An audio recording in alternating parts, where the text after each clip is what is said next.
தமிழ் கடவுளான முருகனை மனமுருகி வழிபட்டால் நினைத்த காரியங்கள் அனைத்தும் நிறைவேறும் என்ற நம்பிக்கை பக்தர்களிடம் அதிக அளவில் உள்ளது.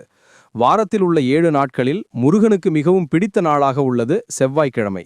செவ்வாய்க்கிழமையில் வெற்றிலை தீபம் ஏற்றி முருகனை வழிபட்டால் முருகன் அகமகிழ்ந்து நாம் கேட்ட வரங்களை அள்ளி கொடுப்பான் என்பது பக்தர்களின் நம்பிக்கை. வெற்றிலைக்கு மட்டும் அப்படி என்ன மகிமை என்று கேட்டால், வெற்றிலையின் நுனியில் லட்சுமியும் நடுவில் சரஸ்வதியும் காம்பில் பார்வதி தேவியும் இருப்பதாக வரலாறு சொல்கிறது.